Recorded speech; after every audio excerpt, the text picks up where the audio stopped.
So this is going to be the Gabbie rendition of the shadowboxing video, similar to the one I did for Jeremy. So I'm going to explain and demonstrate to you, Gabbie, where your pathology differs from typical pathology. Because I had to research why you were doing this, because it's an odd behavior, and I think I understand it now. And I'm going to explain to you as I understand it, and then I'm going to explain how neurotypical people view the same issue.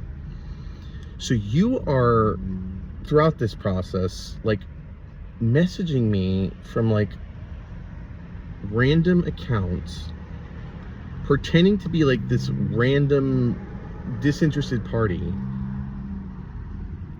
and then expressing your opinion. And you think that, and this latest time you tried to sort of butter me up to get me to approve your comments so that you could do a drive-by, which is what you always do. You post a bunch of heinous shit and then skedaddle and don't answer any very, real questions about problems with what you're saying. It's an assault. It's a verbal assault is what you do, a drive-by verbal assault. And you think that I'm going to be worried that a random person, because you think I'm going to believe this, that it's not you, that a random person has an opinion about me. I don't care. If that were really what was going on, if those comments really were coming from a random person, I'm really sad that you think I would value their opinion over yours. That I would somehow give them, well, they're impartial. They're some random impartial person. So it turns out I am a douchebag. No, I'm not going to think that. I'm confident in my decisions. I take responsibility for my actions. I own my motives. These are things that normal people do, and you don't. And so what you're trying to do is cause me shame. Because for you, shame comes from the public opinion. Do you know where shame would come from me? If I disappointed you because I was in love with you. Do you realize, I'm telling you this because now I'm on the game and it won't work with me now. But before I knew you were malicious, do you realize that if you really wanted to make me feel shame, you'd be like, Aaron, I'm so disappointed in the way you handled this. And demonstrate that it was you, and I would have been devastated. But you just, that's the thing. There's something wrong with you, Gabbie. Emotionally. And it's not your fault. But that demonstrates it. The fact that you think that anybody would care about a random stranger's opinion more than the opinion of someone they love when factoring in things like worth. Because you don't actually love people, Gabbie. You don't. You use people. But not because you choose to use people over loving them. You can't love people. I don't think anyway. And that's okay. Because you're not going to be faulted for something you can't do. But you need to not interact with people in a way that they think they're in love with you. And they think that you love them back. Because that's vicious, right? When I ask you how you feel about me, don't say, I don't know, or I don't want to break your heart. Just be it's straightforward. And I think maybe you try to do that. That weird statement about I don't really have boyfriends, but I can go on dates. I don't know if that's what that was about the first time. But you need to communicate more clearly. But you don't want to, because the ambiguity gives you an impetus for control that you wouldn't have otherwise. When you were misleading me to believe that Silent wasn't your boyfriend, and you were misleading Silent to believe that I wasn't involved with you, the only thing you factored in was, I can have twice as much attention. And that's not what people are for.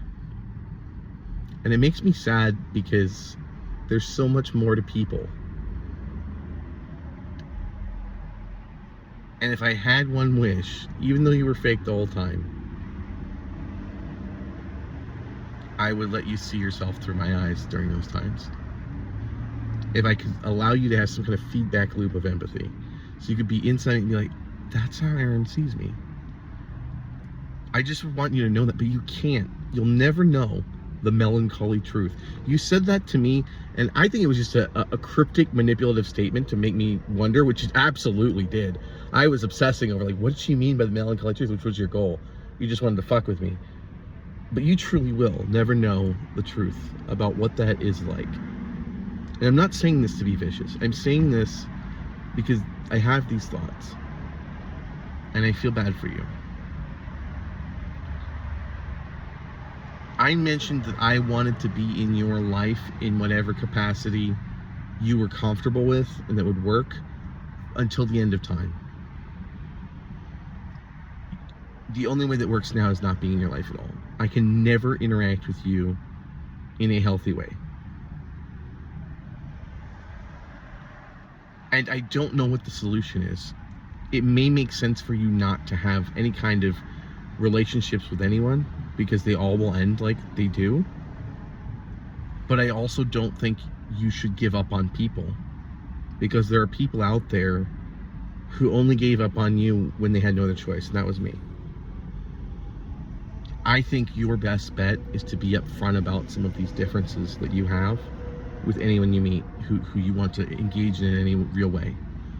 But to do that, you have to give up the urge to manipulate. You can't, because it's so tempting for you. I talked about like opiates, right? Like nothing is as fun for people as opiates because it's the reward center. It's like a shortcut. That's a shortcut. But I'm telling you, even though you can get consistent results with forcing people to be nice to you and forcing people to do what you want,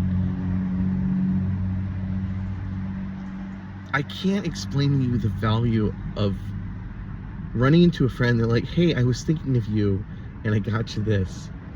You didn't coerce them into getting you something. Or I made you this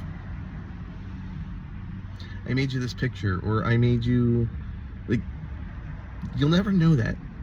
Someone randomly thinking of you, that is more fulfilling than manipulating someone into like stealing the Taj Mahal for you. I'm telling you, like, you just don't know. I told you you can't love someone and control them at the same time when you gave me that like virginity manipulative statement. I never knew how applicable and significant what I was saying was to you. It has nothing to do with sexuality or purity culture at this point. That, I want you to go back. I don't know if I wrote it in text or if we talked, I think we talked about it on the phone. And I don't know if you're recording stuff when we talk on the phone, but if you are, go back and pull that and listen to it, because you have to make a choice. If you ever want to know what it's like to be loved, you have to give up trying to control other people. I don't know that you can. I don't understand. I know so much about narcissism because I had to fucking defend against it for so long. I don't know what's going on with you. But I promise you, if this is caused by wanting to truly be loved, which I don't think it is because your family loves you. You had plenty of love growing up. You can't do that while controlling someone.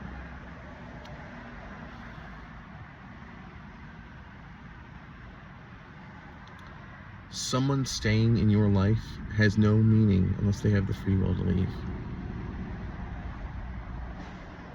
And that's why I always said we were at will. That's why I always said, I want you in my life for as long. We talked about like what we thought of marriage one time, and I said I don't believe in it because I think there are people who stay together because they're married. I said I want someone in my life for as long as they want to be and not a second more. And that's what that was about. Because someone staying with you has no meaning if they can't leave.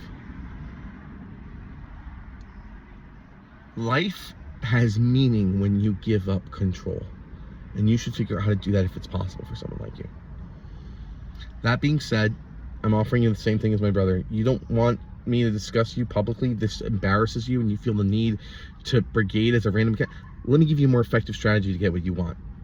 Because you're not going to have a conversation about it. You're not going to use your words. So let me give you the Cliff's Notes. Stop fucking with me. I have a lot to say about you to myself because I have to process, like, because everything was so disingenuous, I have to relive mentally you were such a significant part of my life, and all of it was a lie. So now with that knowledge, I have to go back and sort of like rewrite history so it makes fucking sense, so I can move on. Right? I have to look, with that new knowledge, I have to look at everything in that perspective now. Because it changes the context of everything about you. And I don't know how I will feel about you when that process is over. I don't. Right now, like, I'm confused about it. Like, I don't understand the pathology. I don't understand what's going on with you. But it is clear. This, like, impulsive lying. And the fact that I didn't pick up on it, I was under such a spell. It was weird. But regardless of any of that, that's on me. And our lives are completely separate now and we'll never meet again. But you need to stop. No more commenting on shit. So I am making a pledge right now. From this moment, I'm going to try not posting any more videos discussing you. This is going to come back up again because I am going to sue you for what you did. Clearly, you did a lot of financial damage, and all of this is sort of going to get dredged up in court and be a matter of public record. That doesn't apply to my brother, because my brother didn't call in and get me fired from jobs, right? My brother attempted to destroy my life. You succeeded. So, I told my brother to quit while he's ahead. You don't have that option. But for a little while, until that court date, if you don't want to deal with this kind of shit, it bothers you to have videos up, just fucking leave me alone. So we're gonna give it a try. No more comments, and there will be no more Gabbie videos. The minute I have any fucking trouble from you, I'm gonna report the trouble I had, so that people can see what you're like. So that it's, I'm gonna come back. I don't want to have to come back and say, well, after that last video, Gabbie did this fucking vicious thing, and now I have to document it because it'll be significant and shows an unwillingness to change. Your dad pulled some fucking strings, and I don't know if it's because he's a former cop or if there's some other thing going on with him, but your dad's a vicious fuck. I don't care that he's your dad, and he has assumed your guilt for being an accomplice in your shenanigans. Right? Because you didn't pull the Detective Taylor shit on your own. Right? You don't have connections with detectives, but your father does. I had to put that detective in his place. He messaged me, I'm just letting you know this out of courtesy. I said, you were told not to contact me again. And he's listened because I've looped in the Florida Department of Law Enforcement to ream his ass and send him back to training. Fucking stop. I don't want any more trouble. I want nothing to do with you. The only reason I wanted to... If you would have come clean about what you were, I would have cut my losses back in October. But you sort of got like this gratification out of